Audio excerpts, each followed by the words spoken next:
Be synced up with the video.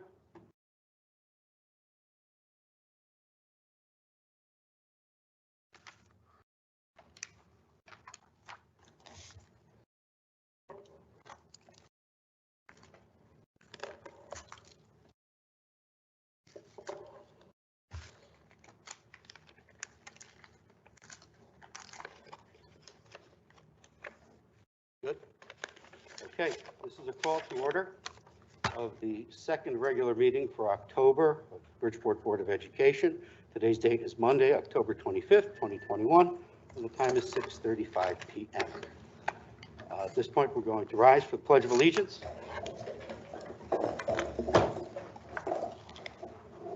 Pledge allegiance to the flag of the United States of America and to the republic for which it stands, one nation, under God, indivisible, with liberty and justice for all. Mr. Secretary, would you call the roll? Sybil Allen. Albert Benahan. Present. Bobby Brown. Present. Fabian. Myself, Joseph Lombard, present. Jessica Martinez. Joseph Sokolovic. Present. Chris Taylor. John Weldon. Present. I'd also like to note the student representatives that are present. We have with us from Bassick, Ruth Cruz. Good afternoon, everybody. Bridgeport Military Academy, Angel Serrano. Present. Central High School, Saratu Aragnan. Hi. Fairchild Wheeler, Bio. We have Layla Wilson. Hi. Fairchild Wheeler IT. We have Avery Fletchner. Hello. Michael Hemmings. You can sit at the table. Okay. You can sit at the table, Michael. That's it for tonight. What? Mr. Chair, My alternate. I have a point of privilege before we start the meeting, please. I actually have something on this agenda I'd like to handle first. Okay. After that, please. Okay. Okay, so since we last met, a couple of Bridgeport staff members are no longer with us. We have a custodian at Caesar Battaglia School named Frank Dexter, and a second grade teacher at Multicultural Magnet School named Kimberly Wilson. Ms. Wilson succumbed to terminal illness, and Mr. Dexter was involved in a automotive accident that he did not survive. So I'd like to extend officially my condolences to their respective families and their schools, and I'd ask that we observe a moment of silence in each of their memory.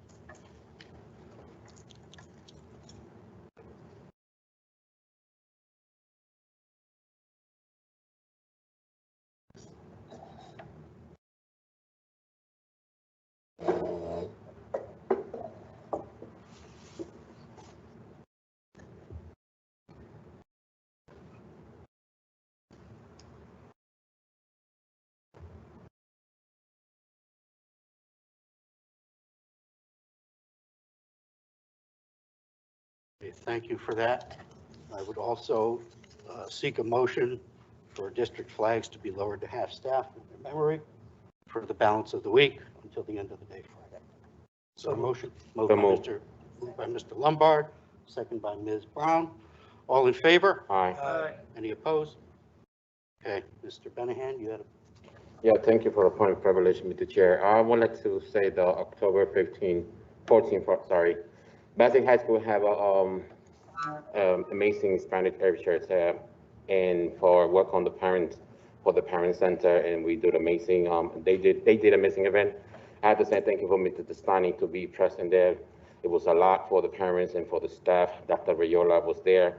The team, the PTSO, Ms. Falcone, PTSO president, PTSO secretary Rosa Torres, Evalis Vasquez, and member large, and that night, we have few members in large, and we're gonna have a new vice president. So I like to congratulations to all these people. They do, and they do an amazing job. And like I said, thank you, Mr. Testani, to be there. And it was amazing to you be there with us.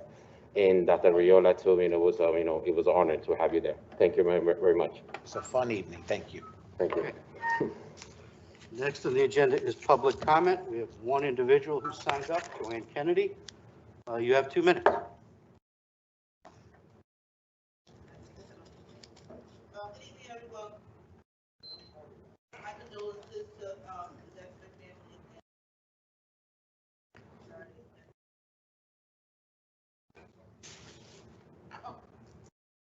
There you go.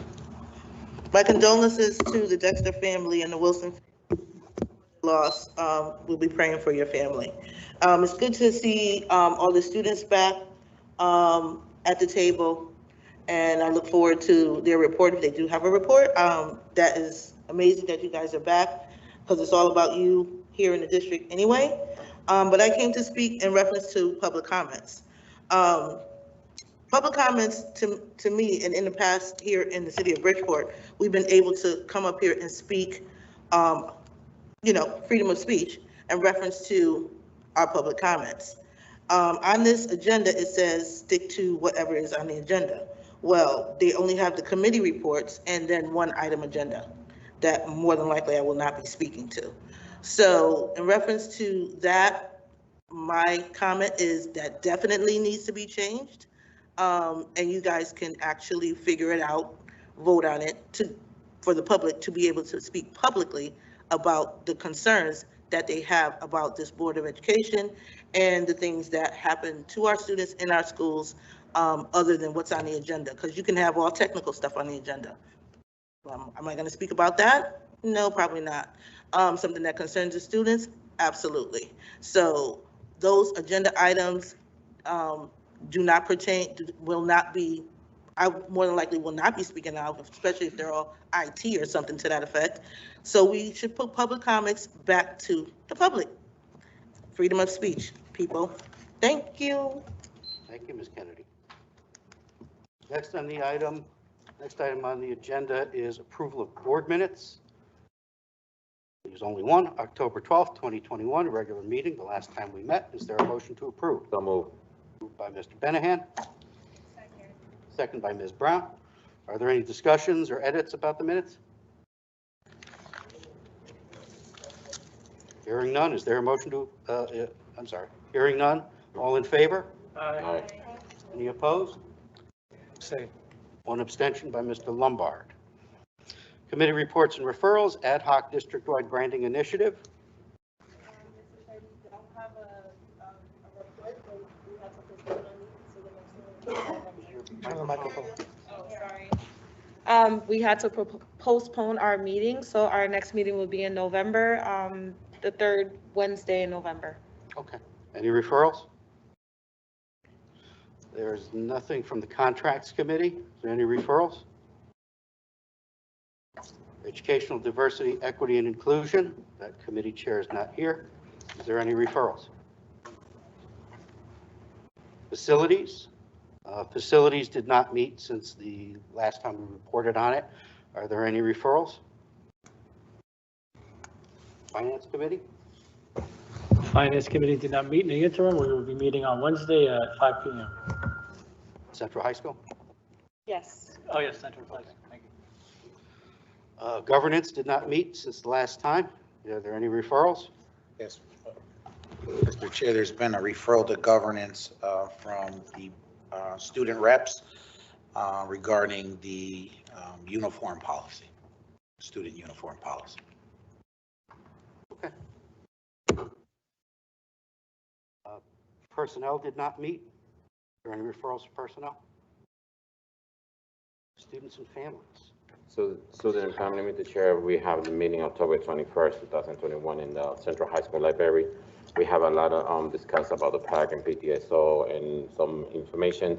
The parents I know that will be enjoying and be working more to try to be sure the action plan is get it ready and done with all the schools. So the next meeting will be November 18, 2021 in Central High School and Library. November 8th, you said? 18. 18. Not 10/21? Oh, you did meet on 10/21. Yes. Okay, teaching and learning?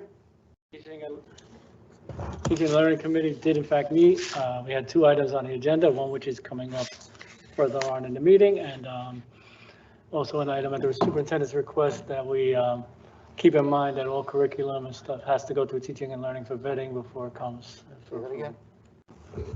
You didn't hear the last part. So the policy of the board is already in place. We were not aware completely because it hasn't been the practice that any new course development at the high school level will need to be approved through the Teaching and Learning Committee and the full board prior to implementation. Any referrals? Okay, superintendent's report. Thank you, Mr. Chair. Just a few items. First, I just want to acknowledge Read Aloud Day. Last week was a huge success. We had over 300 readers read to our kindergarten, first and second grade classrooms. Just want to recognize Joyce Goodwin and Carly Roca Reyes for the tremendous amount of work that it took to organize 300 readers and assign them and get the books and everything else, all the logistical stuff that gets overlooked behind the scenes. And thank you to all those who participated and read to our children. It was a great day.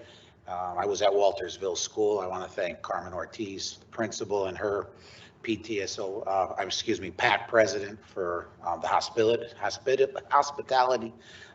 that they showed myself and all the other readers. So it was great, and not sure what the feedback's been. There was a great article in today's newspaper and over the weekend regarding the success of the day. So Something in the order of 300 readers. 300, yep.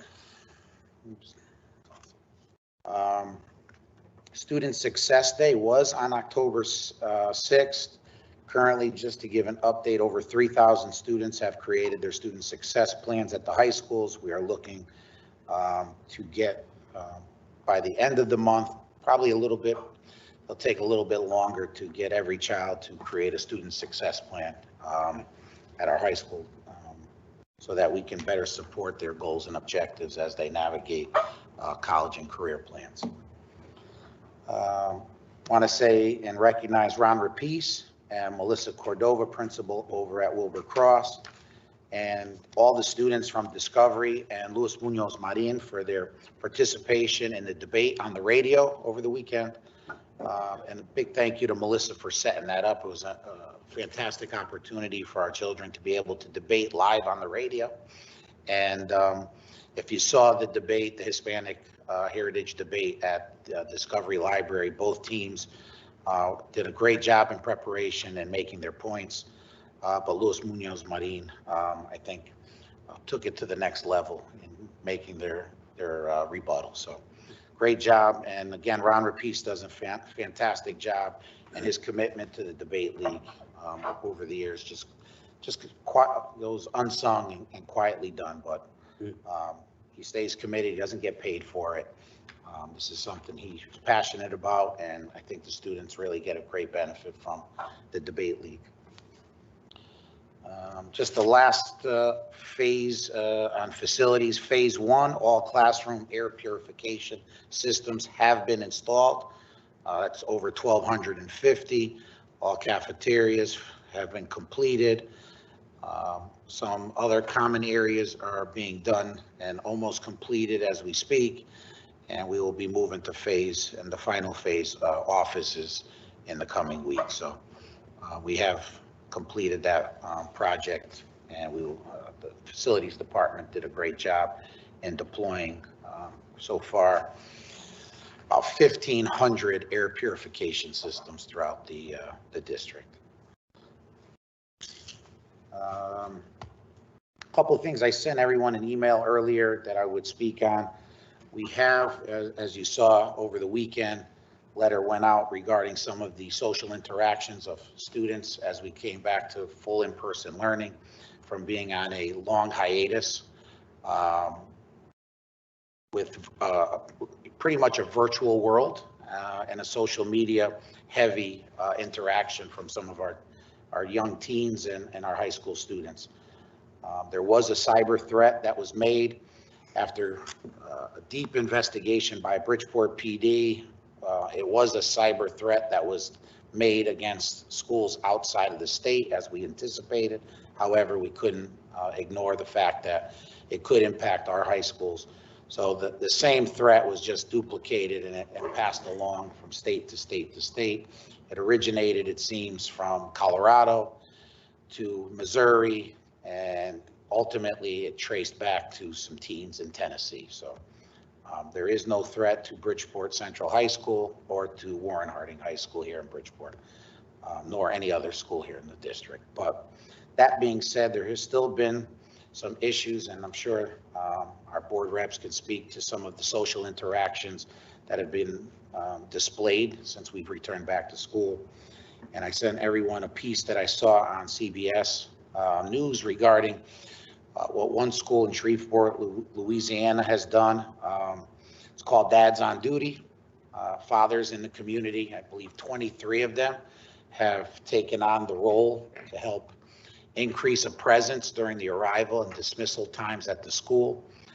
They alternate depending on their work schedules. Please click on the link and watch the clip. These are a tremendous group of men who have taken it upon themselves to just improve the climate and culture in their children's school. Great guys, I mean, just regular guys looking to help out. The kids really love them. They love having them there. Even the students those are their dads are proud to have them in the schools. They're not shying away. And Janine Hawkins in the mayor's office and I had a conversation today because she was the one who originally brought it to my attention. And we're going to try to create a partnership to solicit dads throughout the Bridgeport community, because I know we have a lot of them here that would do and step up exactly what these gentlemen are doing in Shreveport, Louisiana. So if you haven't seen it, if you Google Dads on Duty, Shreveport, Louisiana, it's a nice clip. Again, great gentlemen, real asset to the community. So that's all I have for tonight. That's it. Does anyone have any questions for Mr. Testani? I do. Benahan? Mr. Destani, I know the situation going through about the threat of the school, high school, stuff like that, and I hope nothing happened. What was the next step to about, I know you had to speak and you had to meeting with the police department to get the, and try to have the SRO, because I know when we have SRO around the schools and students see that, and parents and community, we are not perfect 100%, and maybe you never know where we're going. Something happened, but at least families, they can understand at least SRO, they're apart and they will be close if something happened or anything emergency. We don't want take 15, 20, 25, 26 minutes to get to the school. What would be the next step to trying to work, you as a superintendent of school, work with the police department to see what we can have SRO back? Because I know 3 is not enough for almost 37 schools we have, so. Well, we currently now are up to 4 school resource officers that have been designated to the division, and also a sergeant that has jumped on board, who is familiar with our schools. She was a SRO at one point. We're going to sit down on Wednesday, myself, police chief, and representatives from the police department to discuss this. Unfortunately, some of this are the ramifications of a group last year that was adamant about getting rid of SROs. It was a nationwide approach. We also had several meetings, including with Senator Chris Murphy, about taking police away from schools. At that time, myself, Lieutenant Grech, and Sergeant Collazo argued and lobbied to make sure that Bridgeport and the model that was implemented here continued. But there was a large force of folks who really thought that police and schools weren't the way to go. So unfortunately, that was the time we should have all stood up and supported the program and the SROs that were really working on behalf of our children and our teens. But many of the police department, from Chief Garcia's reports, have been depleted, the ranks, because of the movement that was, not just here in Bridgeport, but nationwide. I think some officers felt underappreciated, and they've left for greener pastures. So So, Mr. Testani, It's critical. we It's have to critical. understand that our parents have the voice, very strong voice. They want to be sure our kids are safe. So the same way sometimes we fight and we bring a lot of commitment, a lot of program, a lot of contract, and we go back and forth. We can try the best though to have the result because the parent is the one to be sure our kids are safety. Because something happened, of course, it's the police department. But I don't want later they will say, oh, the board of education, they don't care about the safety of our kids. And I don't want that to happen. I hope nothing and never have something happen. So I feel like at sometimes they waiting for something bad happen, and I hope never. So then they would show up the police department of the school because, like I always say, parents is the one calling you and calling us to be sure our kids are safety. It's our priority to be sure our kids are safety. We're not talking about the kids be arrested. No, we don't want that. It's to be sure the kids and parents and community feel safety that our kids are okay. Listen, for the past 5 months, I've been trying to lobby for I know you try. I know, it's true. additional support from the school police SRO division. That's just hasn't happened. I would love for parents to start making the phone calls to the mayor's office, Good. to lobby, and the city council members, The police commission. and the police commission, because those are the ones that are making the decisions to not adequately staff the division, which protects our children. We don't have police in schools. That is a myth. We haven't had police in schools since 2012. We have the lowest arrest rate of any municipality, not only in Connecticut, probably across the country. But it doesn't matter what I say. It doesn't matter what this board says. It really is going to take the voices of families and on behalf of students to make sure that this is properly staffed so that we can protect our schools. But I understand Mr. Stani, and trust me, they will understand our voice. They know it's our safety. And another thing that I know, our security at the school, they do an amazing job. They're great, security, they want to be sure our kids are safe. But I know sometimes too much for them, and sometimes they cannot do stuff that SRO, they can show up in the school. So they will hear our voice. Parents, they will come out. Thank you, Mr. Stani. No more questions, Mr. Chair. Mr. Chair, Brown. Mr. Sestani, I know that we were mentioning the cyber threats and whatnot. And it seems like this has been every time the new school year either comes around this time, it's either Central, and we know that I believe 2 years ago or a year before it was Central, and we thought it was our Central. I think it's something we can't necessarily prevent because once it's on Snapchat, Instagram, or wherever it goes. But my hope is that we could create something with the students where we can either bring something where we address these type of things, because even though it's a Snapchat today, it may be inspiring someone later to try and do something like that. And I think creating a platform or a training or a session to talk about these things to keep kids alert and aware, because if you don't know, something like that can actually happen. And I think right now, because the age of the internet and, the different devices that we have, it makes it easier for it to be like, it's a cyber threat today, and then tomorrow is something else. So I guess I would be saying, is there any way that we can create a classroom platform to address some of these things, either with the police department or with those that work in IT or something of the nature where a professional comes in and address this? Because students need to understand that just because your school didn't post it, so I work in marketing communication, so this is what I do all the time. So just because you didn't post it, by you sharing it, sets off an alarm throughout the whole entire district. So whether it's fake today, if someone else comes upon it, not only are you alarming your peers, but you're alarming your parents who are not in school. So the more you share it, the more clout it gets, even though it's fake. So just teaching our students to identify what is real, what is not, and then making sure that we have these conversations often will create a safer environment for parents, because I saw it online and my inbox was blowing up with parents of concerns, and I'm like, I know that it's not real, but I need to make sure that you deliver it first as it not being real, but to educate parents, because they're not in the schools, they see it and they immediately start going crazy. So I think that this is something that we should not take lightly, but definitely take it serious and make sure we're educating our district on what to look for, and then doing our best to avoid it as possible. But we already know once it's Snapchat, that's pretty much it, so. No, thank you. So I did have a conversation Friday afternoon when it was first shared.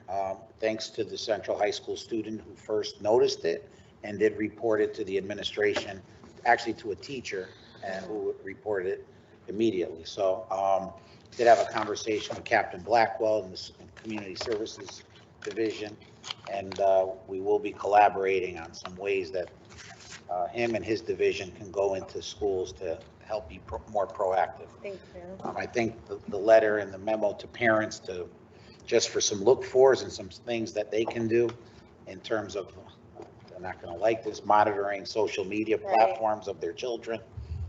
As much as we want to respect the privacy of teenagers, I think there still needs to be some oversight on some of the social media interactions that are causing some of the social behaviors as we come back to school. And I think they can speak to it a lot more. They see it in the schools, and just, it's been a tough transition, especially when you look at our 9th and 10th graders who may have not been in school for that transition period from 8th to 9th grade.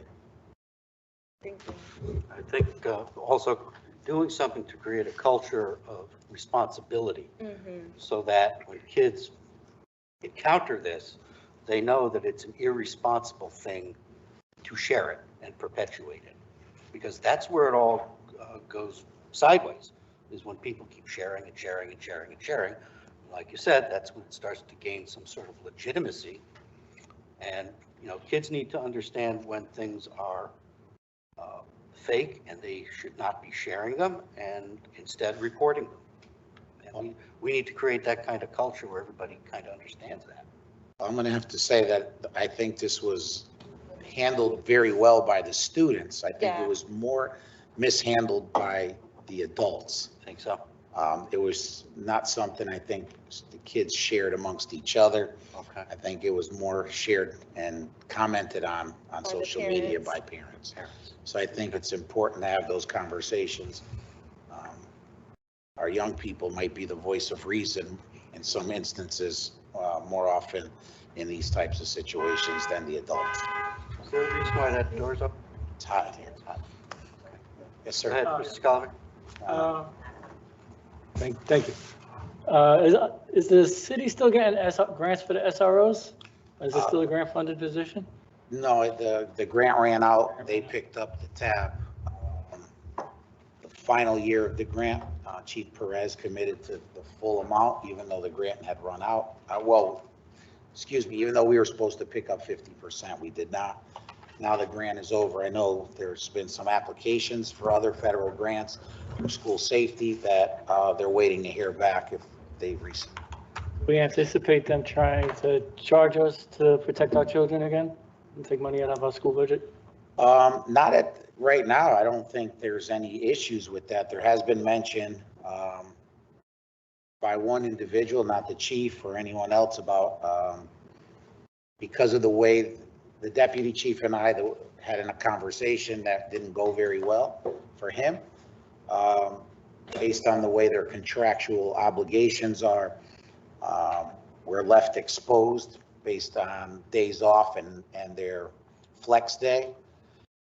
That I think that's their concern, not ours. So we're not going to pay to call anyone back for 2 hours or 4 hours or on a day off.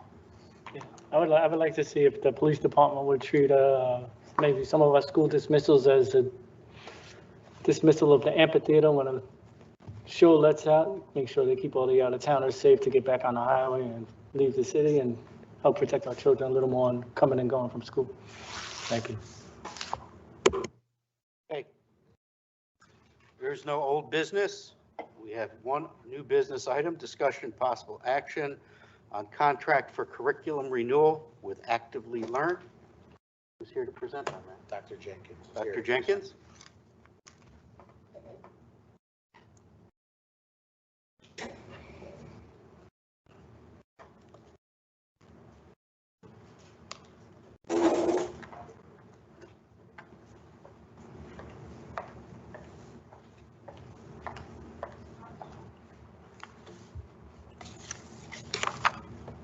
Behind us.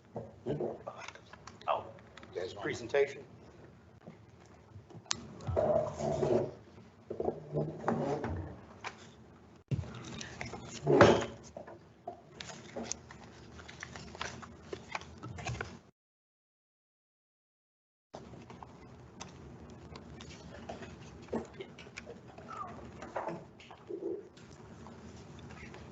This is the high school English language arts literacy textbook presentation with all items being presented subject to available funding.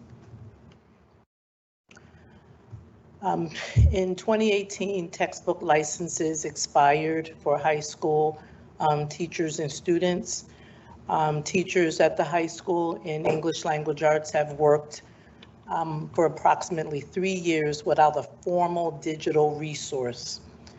Students need a core program to support their learning with English language arts. A core program supports students' preparation for PSAT and SAT. So it's my hope this evening, as well as the teachers' hope, that there's enough available resources to purchase Actively Learn. The textbook review and research process was a bit shorter for high school. Actively Learn is currently being used in our middle school in ELA courses and social studies courses. It's also being used in high school grades 9 through 12. During the August Professional Development Day, the English language arts teachers across the district had an opportunity to review the Actively Learn program and has been received well. The feedback will be presented on the next slide. The important factors for consideration are continuity of materials across schools. There are multiple supports for English language learners in this program. It covers a vast variety of languages, not just translation in print, but audio translation so students can listen to.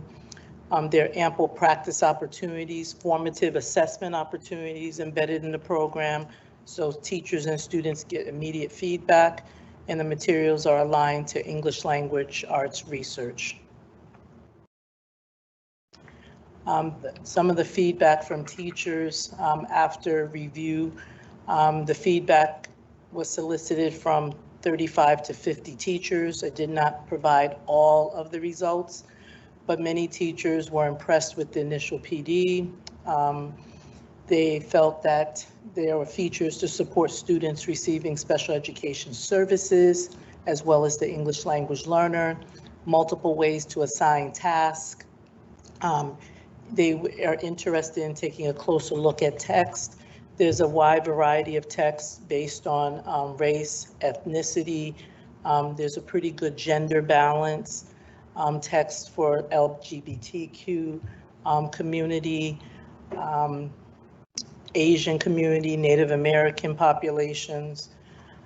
The teachers felt students could choose materials geared toward their personal interest, and that students would be likely to respond positively to the program. The request for purchase or the recommendation for purchase is a 4-year access license. This is a completely digital program for the high school. There are no paper products at the cost of $396,610, and this cost includes professional development.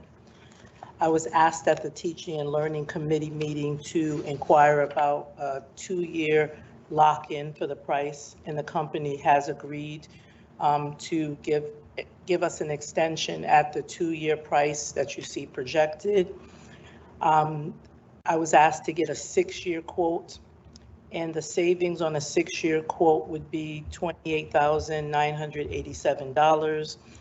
But at this time, because digital products change so much, we would recommend the 4-year access based on previous experience. When we purchased the math program, we had to make a change, and to be fiscally prudent, we would like to pursue the 4-year access with board approval.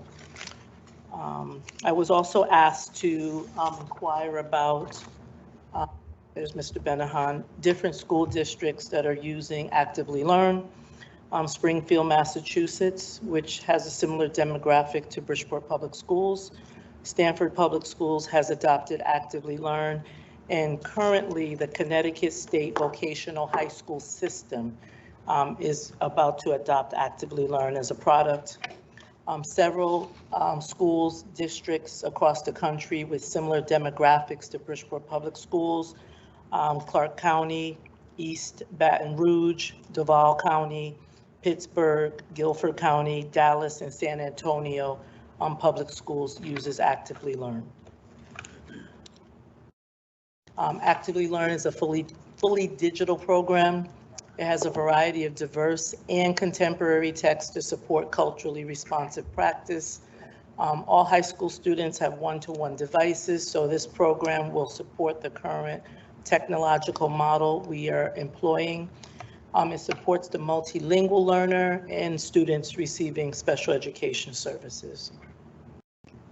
So this would bring us to almost concluding the textbook renewal plan for grades K through 12.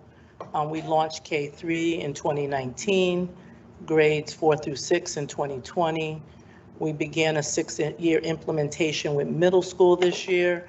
And rather than have high school teachers and students wait, I'm making the recommendation under Mr. Testani to purchase Actively Learn for the teachers to have access immediately. With your approval, our IT department told me that they could make sure it's activated within 48 hours. And the company will do so without a purchase order. Yes, it is.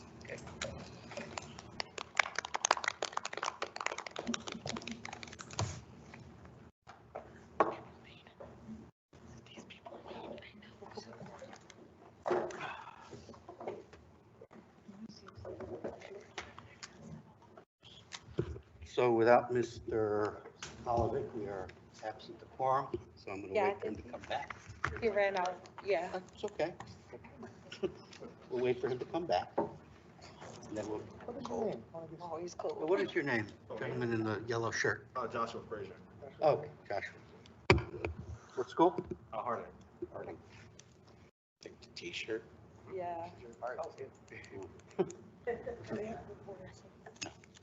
Yeah, I think they had a report. No, Did- we don't. Oh, no? You guys didn't have a report? Excuse me? You guys didn't have a report? Yes. Oh, they did. Some of us do. Oh, Some okay. do. Well, we don't have it on the agenda. Oh,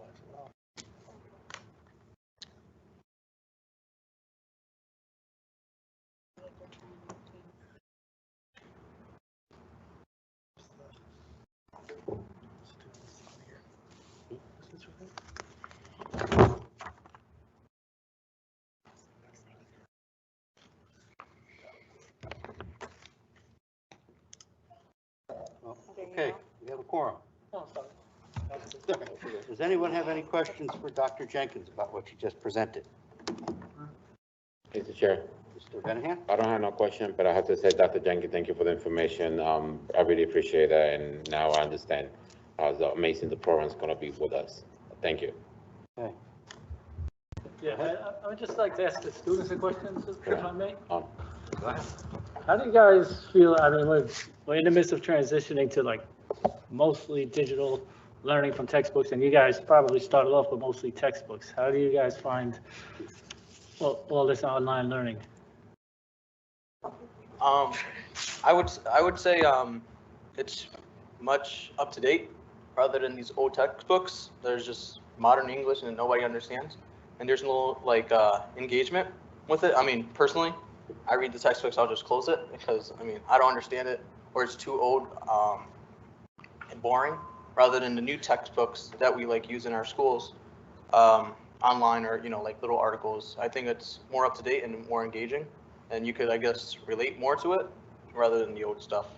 I would definitely say digital. Plus, digital learning is much more portable. I don't like lugging around a textbook every now and then. So having it just on my laptop makes my life so much easier and it saves my back pain.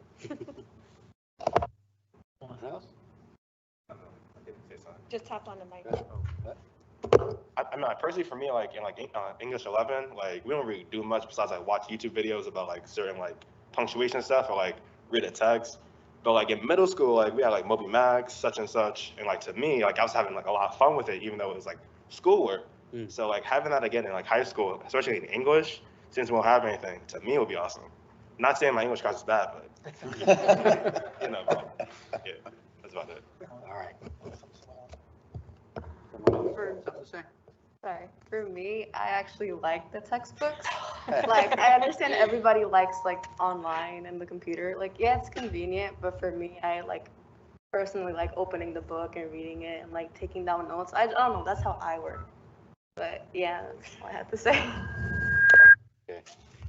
Okay. Mr. Chair, I have a question. Yeah. Dr. Jenkins, is there, so would that mean the whole entire curriculum would be online? So is there a balance for students who may learn differently? Because I'm like you, like when I was in college, I had online classes, but I also enjoy having a book as well, just in case computer crash or whatever, so you have a backup. But is it possible for students to have both? Or I don't know how it works, but. Because the high school curriculum renewal has been delayed for fiscal reasons, and that's not an issue now.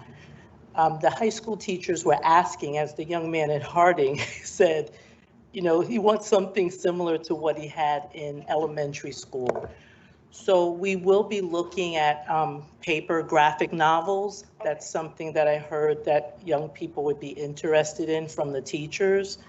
We'll be looking at a vocabulary program that would be paper-based, but the digital component, this core component, would be digital, looking at some other supplementary items. Additionally, I believe there's still the anthologies from the previous program in the building available to students, the big, thick McDougall Lytell anthology. Maybe not at Fairchild, maybe in a library, but at the other high schools. There should be a big, thick anthology. That was one of the reasons the teachers did not recommend purchasing a clunky anthology, because they said they would have it. AP and ECE teachers at the comprehensive high schools have asked for a replacement of anthologies, small anthologies, so there will be some paper available. So I'll be coming back to seek additional approval. It's just, they need something now. It's since we're one-to-one. Okay. So just to speak to your point, I want to make sure, you know, and just having any work that we do, because we know students learn differently and receive information differently. So it's always good to hear that there is another option for students who may be like yourself. But, you know, once she comes back, you know, you'll be able to hear more about what is being offered and how that can apply to you and your studies. No problem. All right. Is there a motion to approve the contract for curriculum renewal with Actively Learn as reported by Dr. Jenkins? So move. Moved by Mr. Benahan, second by Mr. Lombard. All in favor? Aye. Opposed? Any abstentions? Okay, 48 hours. No PO. All right. Is there a motion to adjourn? So move. Is there a second? Their report. Oh, the report. Hold on. Okay.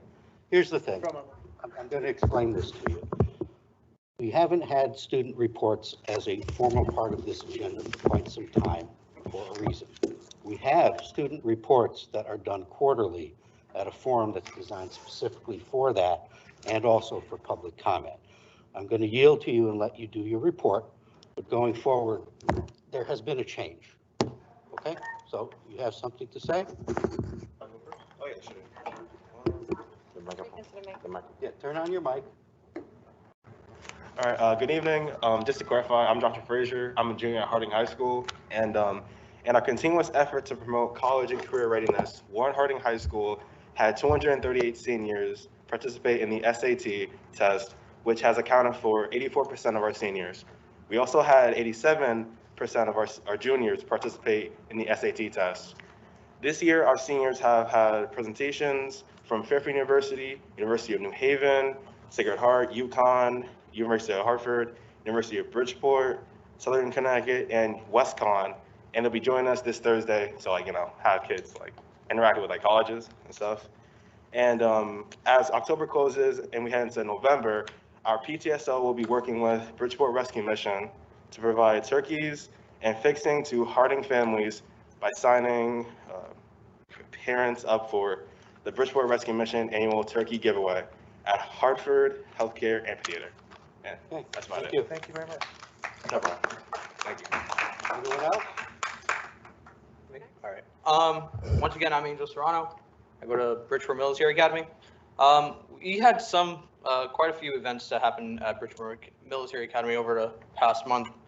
As you mentioned, some colleges visit, most of all the colleges I visit you visit us as well, and spoke to our senior class about their post-secondary options. Another thing, there was a successful school-wide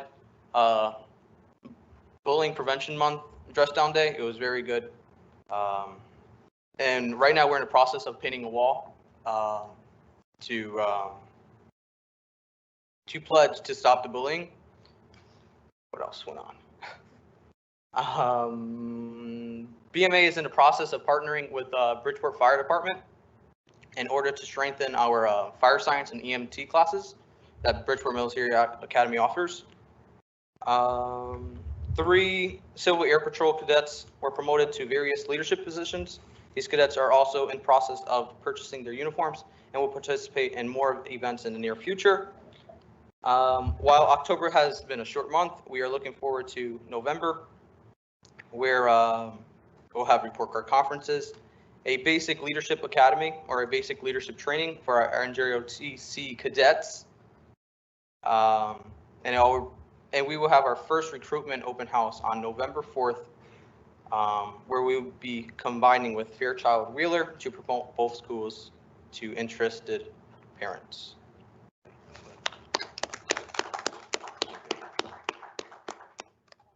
No? I'm Layla Wilson. I'm a senior at the Biotech School at Fairchild Wheeler. I don't have a formal report, but I can tell you about some of the things we've been working on in the past month and we've done. This past Friday, we held a campus-wide Pink Out Day where students wore pink in solidarity with breast cancer survivors and to raise awareness for breast cancer research. We've been working, like the Bio NHS have been working to plan more of these events to form more of a community at Fairchild. We are currently working with Mr. 6A, Fairchild's recruiter, to have a fall festival on the 13th of November. And we have also been trying to find a local food bank that we have been collecting different like canned goods and things like that to provide before the holiday season. And also we're working on planning a pep rally to be held in December before winter break. Thank you. Yes. Hi guys, I'm Avery. I really wanted to talk about this. So this past Wednesday, we had a half day, everybody knew that. So we were already celebrating Unity, but the IT NHS, the NHS cabinet, we decided we wanted to push efforts to promote anti-bullying. So we created a day full of activities that were all related to anti-bullying, and everybody wore a dress down of orange. So that was an exciting event to plan because it was all student planned. I mean, obviously we had Ms. Fenari and one of the teachers at IT to help us plan it, but it was all student led and the results were great. Everybody seems to like what we did and I promoted anti-bullying. I was very happy about that.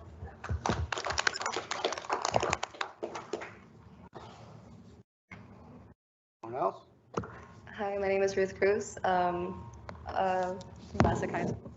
I also don't have a formal school report, though I would like to report on some things that our school is doing. I am actually the president of the National Honor Society in my school, and us, the society, are planning on doing the month of November, December, and January.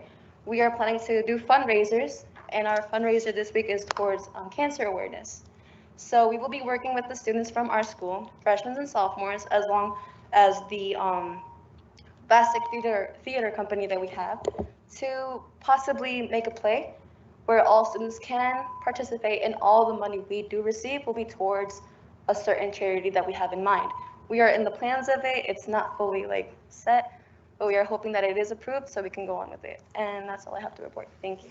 Thank you.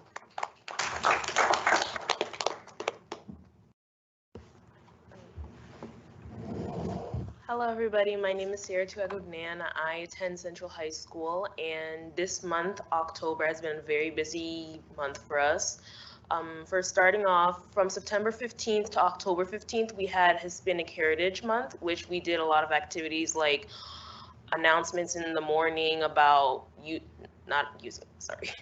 announcements in the morning with people who are from Latin American countries, giving their experience, speaking in Spanish and then in English to try to bridge the gap between Latino communities inside the school and people who don't really understand Latino communities inside the school. So we were trying to bridge that gap during Hispanic Heritage Month, and NHS also sold bracelets to raise money as a fundraiser for the NHS. And just last week we had Unity Day, just like Fairchild Wheeler did. And we also, just like Fairchild Wheeler, dressed down in orange, and members of our central ambassadors and NHS went around the school passing around pieces of orange paper to write down nice suggestions for people to stop bullying. And we currently hang those pieces of paper near our cafeteria in a form of a chain. Last week, we also had a haunted dance on Friday, in which it was a huge turnout and a lot of people attended, in recognition for October, because October is a Halloween month.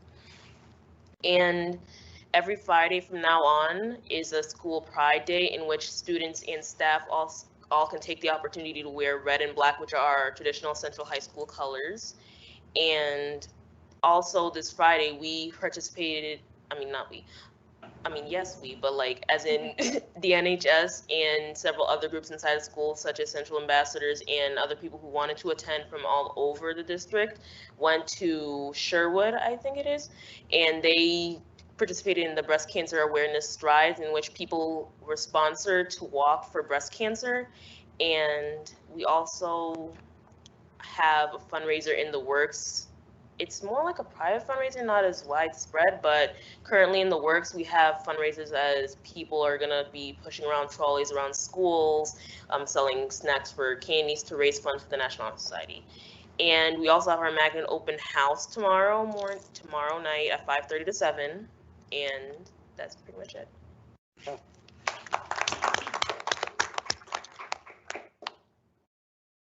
Say? Okay.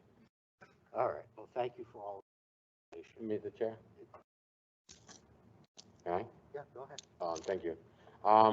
Having the student representative here, and that's very important for me, you guys, thank you for the report. And I know you said that we never have this, report. We will be glad, for the next Board of Education meeting, have them in the beginning so they can come and talk, because your voice is so important for me and I know for the board, for everyone. So I really appreciate